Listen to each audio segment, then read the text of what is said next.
Selanjutnya hendaklah engkau menaruh perhatian kepada 4 perkara yang telah aku sebutkan, yaitu melanturnya angan-angan. Sudah disebutkan oleh Imam Ghazali di bab yang terdahulu. Saya ingin ulangi lagi di sini supaya kita lebih memperhatikan yang 4 perkara yang merupakan sifat yang tercela, yang membahayakan kehidupan akhirat kita. 1, melanturnya angan-angan. Arti melanturnya angan-angan itu adalah kita merasakan bahwa kita masih lama hidup di dalam dunia, atau kita menghendaki lawas lagi dalam dunia ini. Itu sifat yang kada baik, sifat yang sangat membahayakan.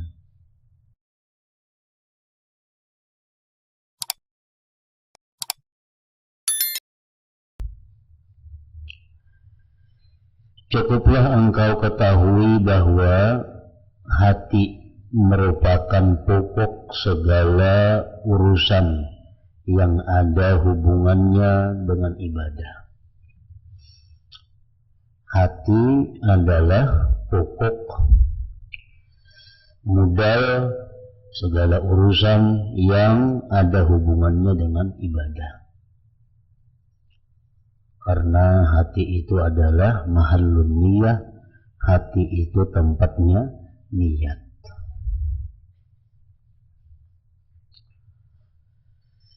Jika engkau merusak hati, maka akan rusaklah segalanya.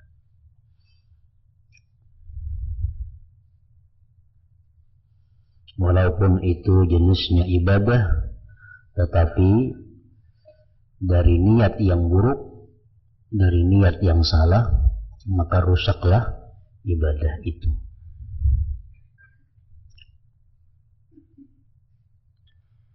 Sebaliknya, kalau engkau membaguskannya hati, membaguskan hati, maka menjadi bagus pula semuanya.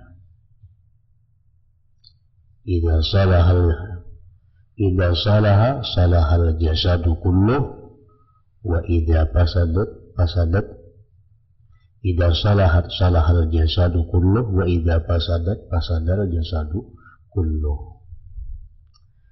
Apabila hati itu bagus, maka baguslah seluruh jasad, dan apabila hati itu rusak, maka rusaklah seluruh tubuh.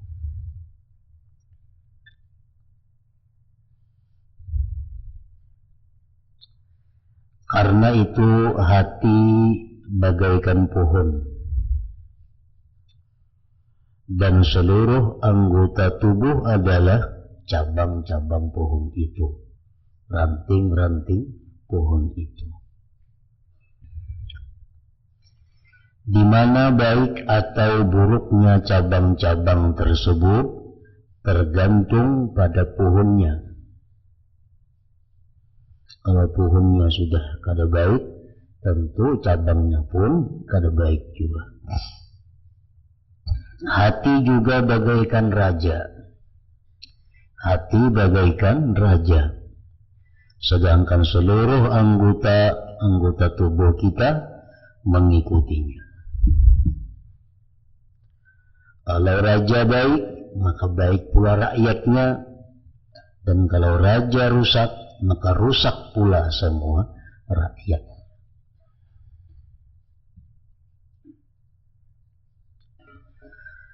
Jadi kalau begitu, ujar Imam Al-Ghazali, baiknya mata, lisan, tutur kata, perut, dan sebagainya adalah menunjukkan kepada baiknya hati. Orang itu mampu menjaga matanya daripada memandang yang diharamkan Allah, mampu menjaga mulutnya daripada yang diharamkan Allah, mampu menjaga perutnya daripada diisi dengan yang dilarang Allah, maka itu menunjukkan baiknya hati seseorang serta ramainya hati berzikir kepada Allah. Dan apabila engkau melihat cacat pada mata suka melihat yang diharamkan, lisan suka berkata-kata yang tidak menyenangkan, perut diisi dengan apa yang ia mau dan sebagainya, maka ketahuilah bahwa yang demikian itu disebabkan oleh cacat yang dapat di hati. Malahan cacat di hati itulah yang lebih banyak. Jadi kadang-kala kita beralasan kada penting kelakuan, yang penting hatinya. Nah, kadang-kala itu karena menghati baik, otomatis kelakuan pun jadi baik, cara berpakaian pun baik. Kadang-kadang syaitan membisikkan di dalam hati kepada kita bahwa kada perlu zahir itu baik, yang penting hati, karena Tuhan memandang hati. Lalu kita tingkah laku kada baik, lalu tingkah laku sekahendak, lalu tingkah laku bertentangan dengan hukum Tuhan.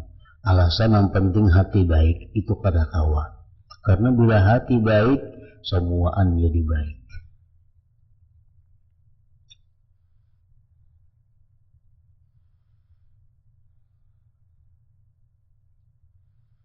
Karena itu curahkanlah perhatian engkau kepada hati. Perbaikilah hati, niscaya semua akan menjadi baik sama sekali, sehingga Anda dapat merasakan enak.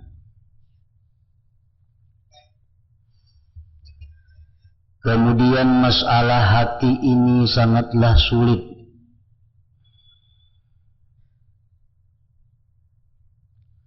Sebab ia digerakkan oleh khatir, geritik hati. Sedangkan khatir tidaklah berada di bawah kekuasaan engkau. Kalaulah kita menghindari geritik hati, kadang-kadang datang serangannya hendak itu, datang hendak ini, datang hendak macam-macam tanpa kita kehendaki. Lain kalau kita menggerakkan tangan, nah itu kalau kita atur. Menggerakkan mata kalau kita atur. Menggerakkan kaki kalau kita atur. Tapi kalau hati, nah itu datang kepadanya khatir, bisikan-bisikan yang di luar kemampuan kita, di luar kehendak kita. Menghindari khatir, menghindari geritik hati amat memayahkan, amat sulit. Lantaran keadaan semacam ini, memperbaiki hati adalah lebih berat atas ahli ijtihad, orang yang sungguh-sungguh tekun beribadah. Kita sembahyang khusyuk, khusyuk zahir itu mudah. Khusyuk zahir sembahyang kayak apa? Khusyuk zahir itu sembahyang gerak-gerik tubuh kita sesuai aturan. Itu khusyuk zahir. Waktu takbir kita mengangkat tangan demikian caranya, ruku demikian caranya, sujud demikian aturannya, i'tidal demikian aturannya. Itu mudah kita menyesuaikan dengan aturan yang ada di kitab, di pelajaran. Nah, tapi kalau khusyuknya batin, khusyuknya hati, itu kita sulit. Kenapa? Karena datang ke dalam hati itu macam-macam geritik yang di luar kemampuan kita, di luar kehendak kita. Kiblat kiblat dada waktu sembahyang menghadap Baitullah. Itu semuaan kawah husuk. Adalah orang sembahyang dihiri-hiri enggak itu menghafalkan ke kiri adalah pada pasti rata namun menghadap kiblat. Karena zahir ini mudah untuk diarahkan. Kiblat mata menuju tempat sujud itu pun mudah. Kita kadang mengalihkan pandangan dari tempat sujud mulai awal sampai tuntung sembahyang, pandangan mata kita ke tempat sujud itu mudah. Nah, kiblat hati mengingat Allah, nah ini yang sulit. Karena tadi hati itu didatangi oleh bisikan-bisikan yang di luar kemampuan kita menolaknya.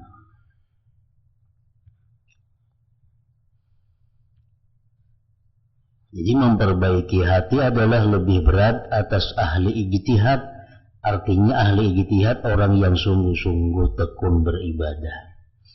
Perhatian kepada urusan hati ini lebih banyak dan lebih besar bagi orang yang memiliki kewaspadaan.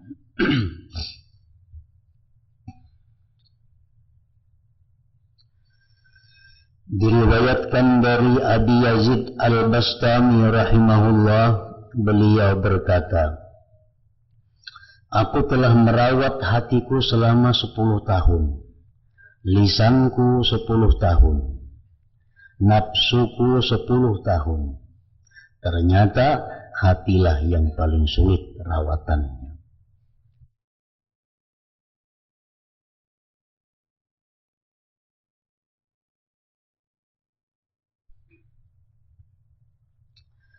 Selanjutnya hendaklah engkau menaruh perhatian kepada 4 perkara yang telah aku sebutkan, yaitu melanturnya angan-angan.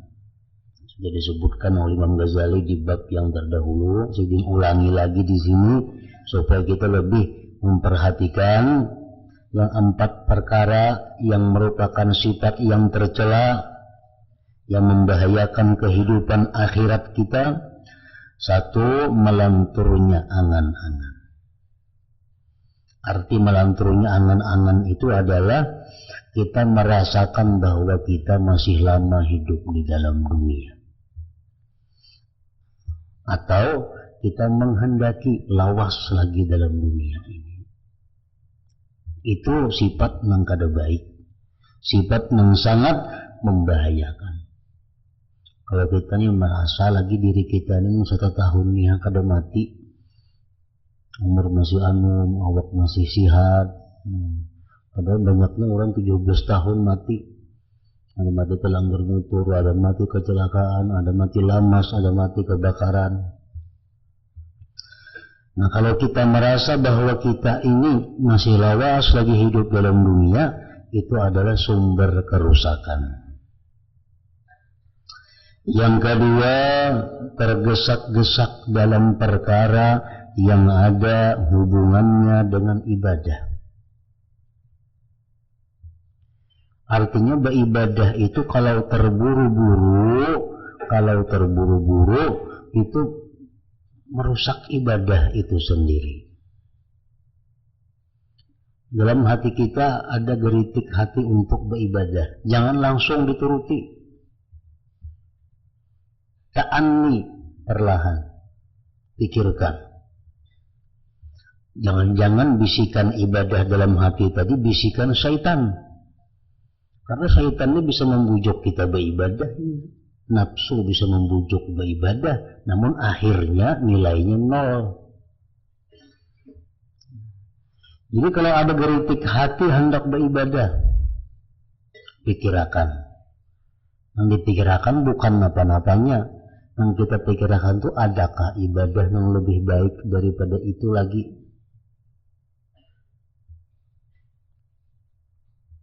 Karena apabila kita melakukan satu ibadah, sedangkan ibadah yang lebih baik daripada itu ada dan kita mampu melakukan, Berarti geritik hati hendak beribadah tadi itu dari syaitan atau nafsu. Kita nih hendak beribadah, ada bagus sudah. Tapi ibadah yang kita kehendaki ini nomor 2 nilainya. Ada ibadah yang nomor 1 lagi, dan kita mampu.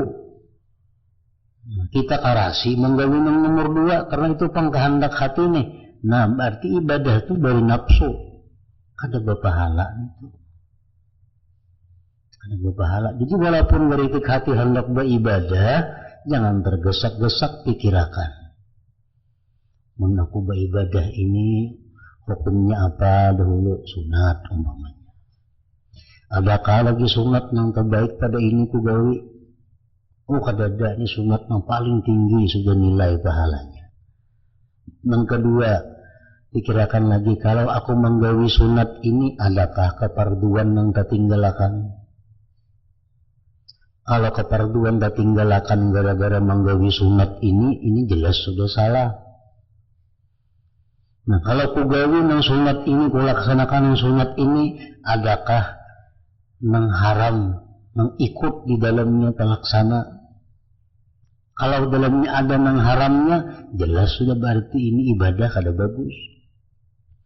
Nah, jadi tergesak-gesak dalam perkara yang ada hubungannya dengan ibadah, itu pun mesti diperhatikan. Karena itu kada baik. Baik tergesak-gesak dalam hal memulai atau tergesak-gesak dalam hal melaksanakannya.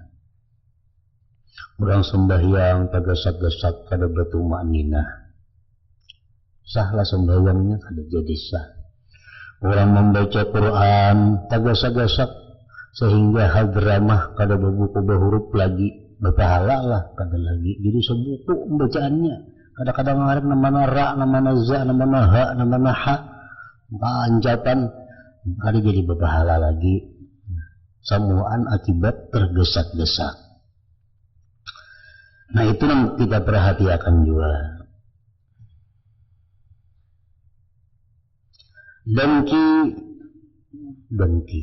Dengki ini sifat yang ada pada manusia. Dan yang keempat, takabur. 4 hal ini adalah pokok dari sumber kerusakan manusia.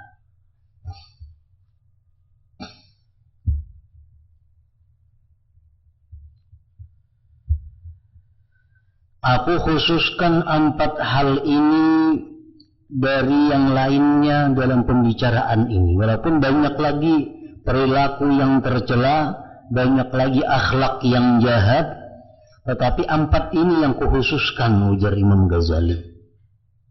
Panjang angan-angan, tergesak-gesak dalam ibadah, dengki dan takabur. Karena 4 hal inilah yang menjadi penyakit orang-orang ahli Quran, penyakit para orang yang berilmu, penyakit ulama pada khususnya.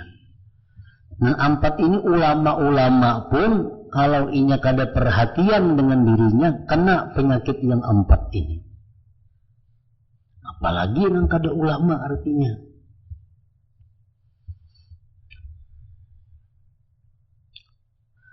4 hal ini pasti tumbuh di hati manusia secara umum. Hendak bergesak-gesak beribadah, merasa lawas lagi hidup dalam dunia, dengki, takabur. 4 hal ini pasti tumbuh di hati manusia secara umum dan ahli Quran, ulama khususnya artinya. 4 hal ini lebih jelek.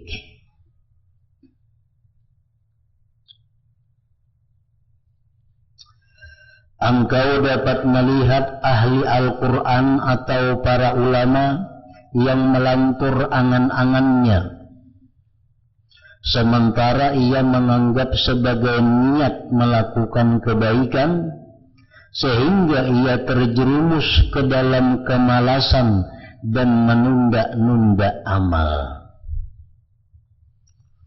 Kadang-kadang ulama-ulama itu dia mengingini lama dalam dunia ini, mengingini hidup yang lama di dalam dunia, sementara niatnya untuk melakukan perbaikan-perbaikan diri, untuk memperbanyak bekal. Tapi kenyataannya akibatnya menghendaki hidup lama dalam dunia, timbul malas beribadah, timbul menunda-nunda amal kebaikan.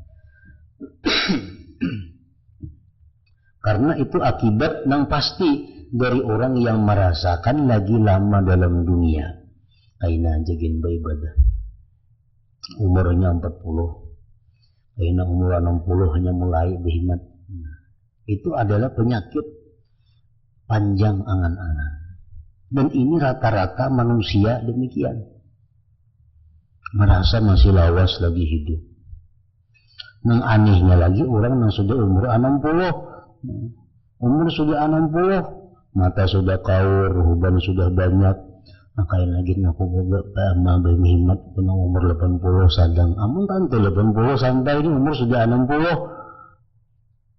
Tapi karena dihiasi oleh syaitan, lalu kadang merasa bahwa itu adalah satu kebodohan, satu kelingahan.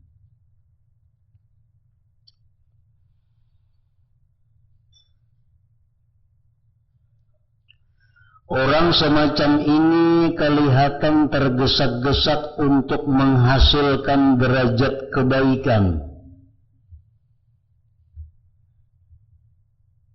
Akhirnya putus ibadahnya. Ia hendak lakas mendapatkan sesuatu yang ditujunya daripada kebaikan. Lalu ia bersegera beancap-ancap. Akhirnya putus ibadah di tengah jalan. Ada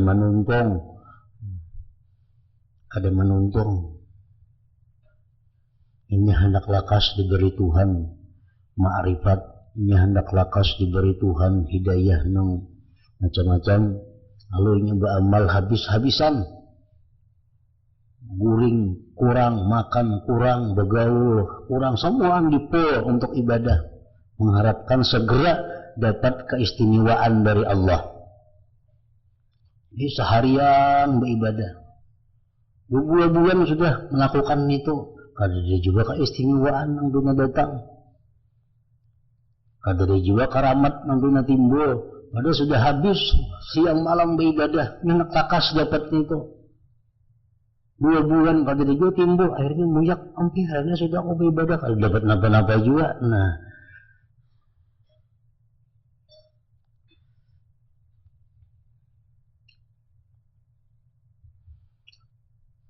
atau terburu-buru ingin terkabul doanya yang baik oleh Allah, akhirnya malah terhalang dari terkabulnya doa. Salah satu penyebab doa itu kada kabul, salah satunya adalah isti'jal, menuntut segera. Allah marah, kita menggesak Tuhan, ya Tuhan menggesak aku ini apa juga? Inya keampunnya aku kaget Tuhan, yang menggesak-gesak.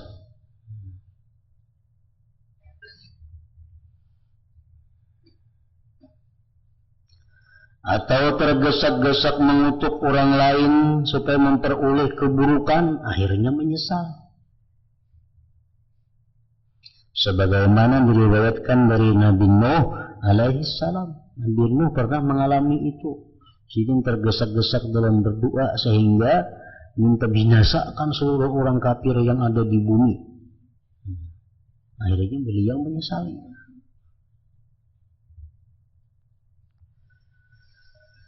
Orang semacam ini kelihatan dengki kepada teman setingkat berkenaan dengan anugerah yang diberikan Allah,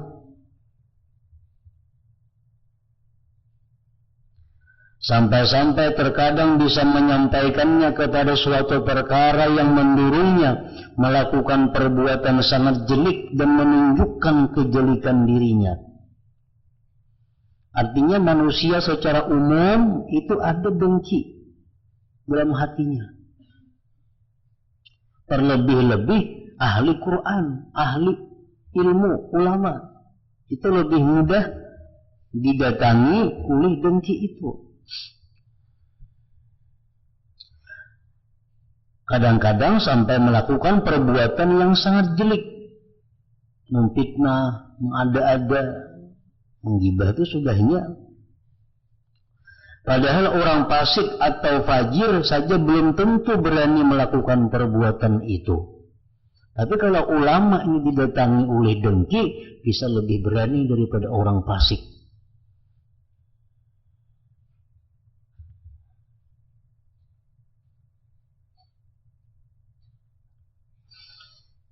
Maka dengki itu membakar kebaikan sebagaimana membakarnya api akan kayu yang kering.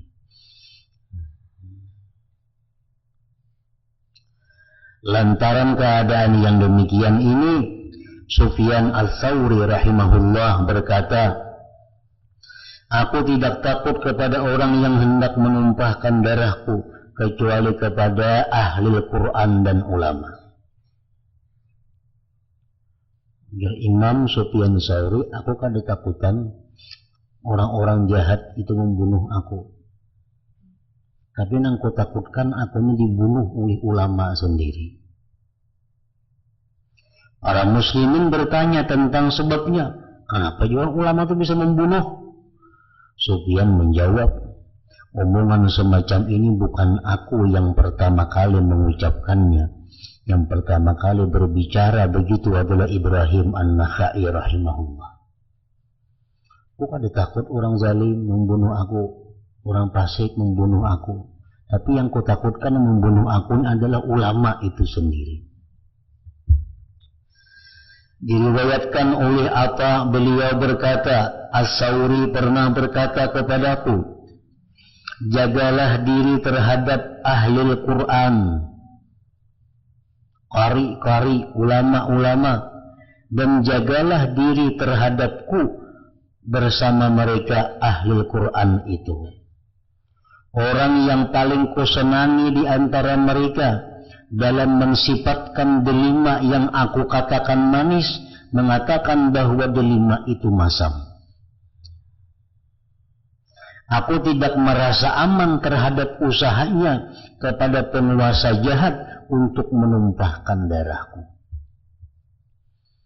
Pada merasa aman, kawan-kawan ulama itu bisa melaporkan aku ke pemerintah, sehingga aku akhirnya ditangkap dan dibunuh karena ada kedengkian di hati mereka ulama itu. Diriwayatkan dari Malik bin Dinar, beliau berkata, aku menerima persaksian qurra ulama atas semua orang, tetapi aku tidak menerima persaksian sebagian dari mereka atas sebagian yang lain, karena aku mengetahui mereka itu ulama pendengki orang. Kalau ulama jadi saksi, yang disaksikan ini orang biasa, itu kuterima. Tapi kalau ada ulama menyaksikan ulama yang lainnya, itu kada kuterima. Karena biasanya ulama itu dengki ada di dalam hati mereka itu. Diriwayatkan dari Fudail rahimahullah, beliau berkata kepada anaknya, ujar Fudail, belikanlah aku sebuah rumah yang jauh dari qurra, yang jauh dari ulama. Kan Fudail salah seorang ulama besar. Fudail seorang aulia Allah. Isin cariakan aku rumah yang jauh dari ulama.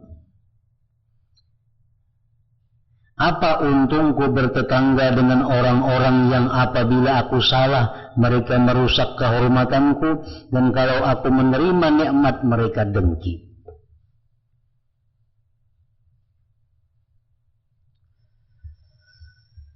Orang semacam ini juga angkuh terhadap masyarakat dan meremehkan masyarakat.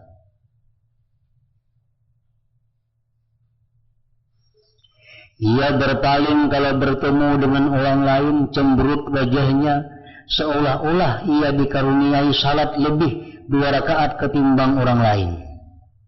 Atau seakan-akan ia telah mendapat surat keputusan surga dari Allah Ta'ala atau bebas dari neraka. Atau seakan-akan ia yakin bahwa dirinya sajalah yang beruntung sedangkan orang lain celaka. Ini pun penyakit para ulama juga. Orang lain itu menganggap inting, menganggap remeh, kayak seorang aja yang masuk surga, orang lain semuaan kan neraka mati.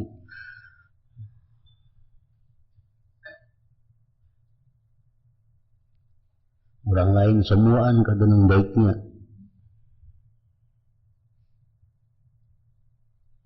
Makanya ada hadis yang mengatakan, barang siapa yang berkata bahwa manusia sekarang sudah rusak, maka dialah orang yang paling rusak. Kita nih bersuara bahwa ini manusia rusak sudah semuaan. Kita paling rusak artinya. Kita yang paling rusak. Karena kita manusia juga. Kalau itu jin kita, binatang kita ada loh. Manusia ini rusak semuaan sudah. Seorang manusia juga, nah seorang paling rusak artinya.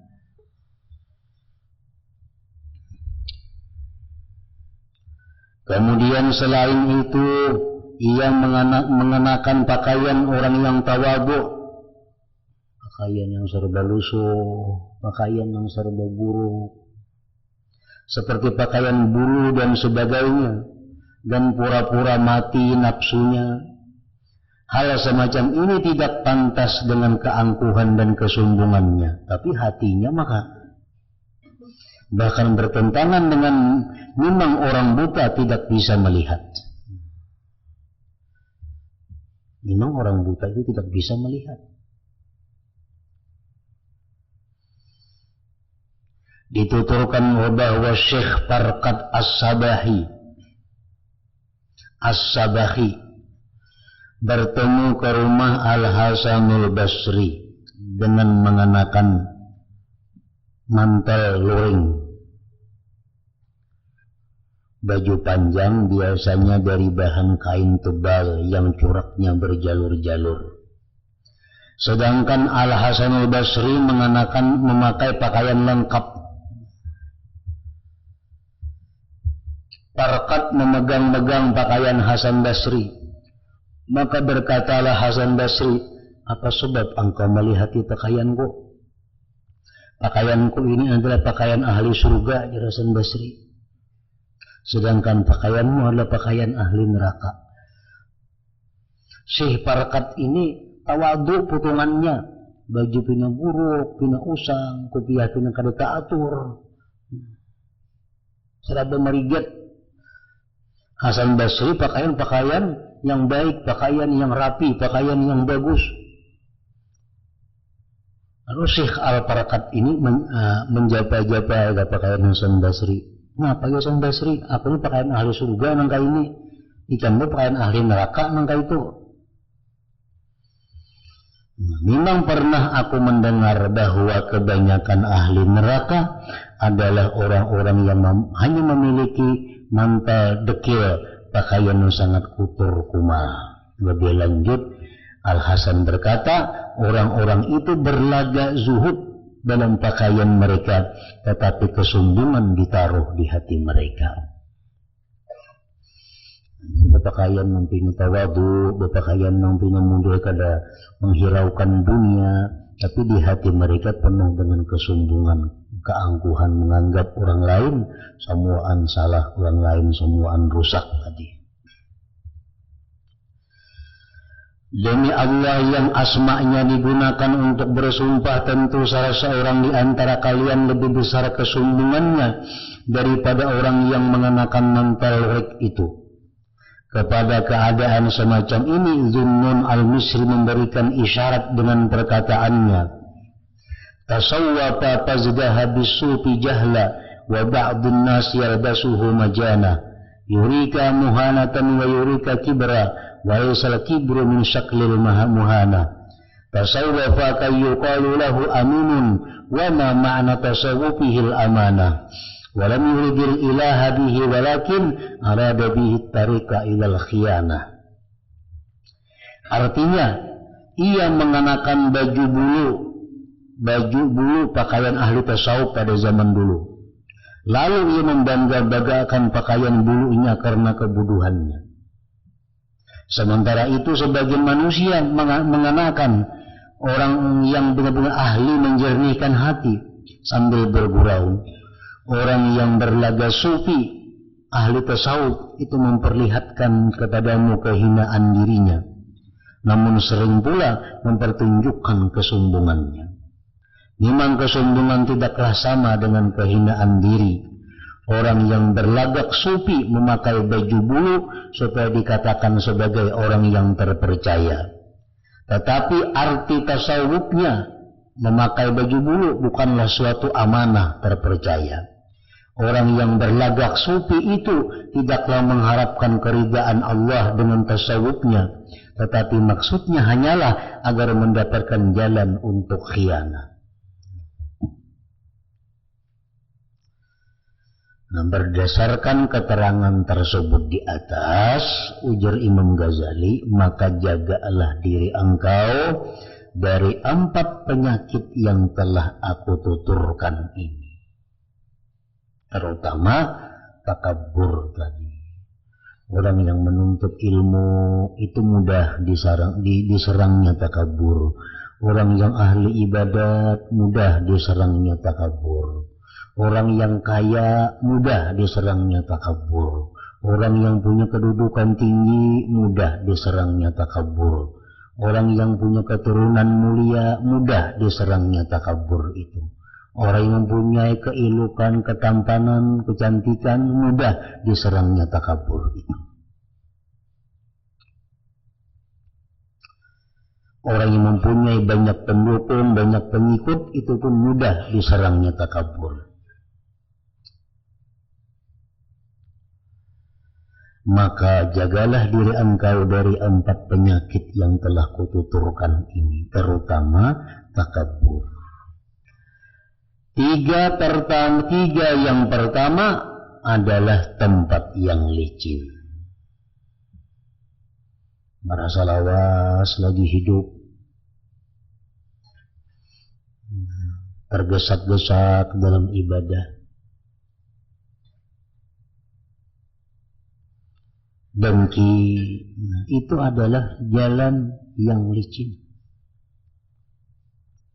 Seandainya engkau terpelisit ke dalamnya, pasti engkau terjatuh ke dalam maksiat. Sedangkan takabur merupakan tempat licin yang seandainya engkau terpelisit ke dalamnya, tentu engkau terperosok ke dalam lautan kekafiran dan kedurhakaan.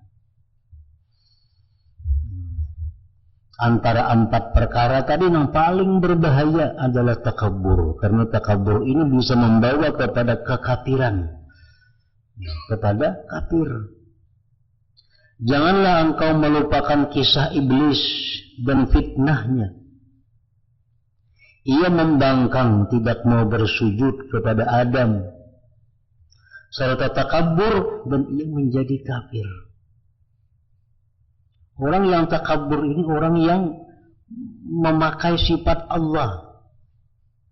Maksiat-maksiat itu ada yang sifatnya syaitaniyah, nafsaniyah, itu masih inti dibanding kalau maksiat ini bersifat rabbaniyah.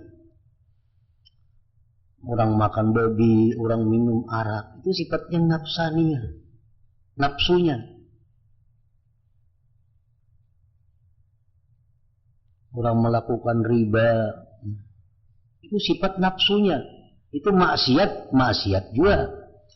Tetapi yang berat itu adalah maksiat rabbaniyah, maksiat yang merebut ketuhanan. Takabur itu sifat Tuhan, yang berhak besar, berhak mulia, berhak bersih, berhak suci. itu adalah Tuhan. Bila kita merasakan bahwa diri kita ini besar daripada orang lain, diri kita ini merasakan mulia dari orang lain, itu artinya adalah merabuti sifat Tuhan. Merabut sifat Tuhan itu membawa kepada kekafiran.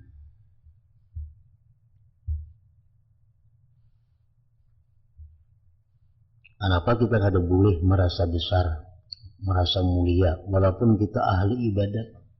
Kita ini ahli ibadat 24 jam waktu kada ada untuk lain pada ibadat. Tetap kita kada boleh merasa lebih baik daripada orang asik. Tetap kita kada boleh merasa lebih baik daripada orang kafir. Kenapa sebabnya? Maka kita ini sudah nyata-nyata lebih mulia. Kan kita beribadah 24 jam. Itu orang kada bisa bayangan. Tapi kita kada boleh merasa diri kita lebih mulia daripada inya. Bila kita merasa kita lebih mulia, takabur ngarannya. Nah karena mulia kada mulianya itu seseorang diukur waktu dia sakaratul maut. Itu ukurannya. Pemenang itu diukur waktu sakaratul maut. Kita sekarang ahli ibadah 24 jam. Pantulah kita mati husnul khatimah. Ada tahu. Ada jaminannya. Orang nang fasik itu bang, pantulah inya mati ke neraka. Ada tahu juga kita. Siapa tahu karena inya si fasik itu hendak mati tubat, kita hendak mati berbuat maksiat, kita kada tahu. Nah oleh karena itu kada boleh kita merasa lebih baik daripada orang. Karena baik itu hanya boleh dikatakan baik kalau mati ke surga. Selama kita belum ada kepastian mati ke surga, kita kada boleh merasa lebih baik. Nah, itu takabur ngarannya. Jadi kita melihat orang maksiat, jangan menghinakan inya. Yang menganggap kita lebih mulia pada inya. Siapa tahu kalau inya mati wali, seorang wala. Ada tahu?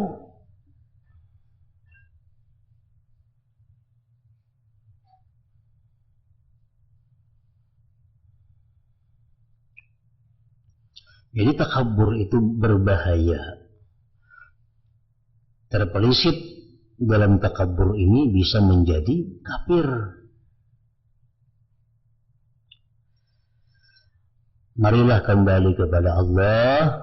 Semoga Allah menjaga kita semua dengan sebaik-baik pengawasannya. Dialah zat yang maha murah, lagi pula besar karunia-Nya. Nah, pasal ayat hadza fasah.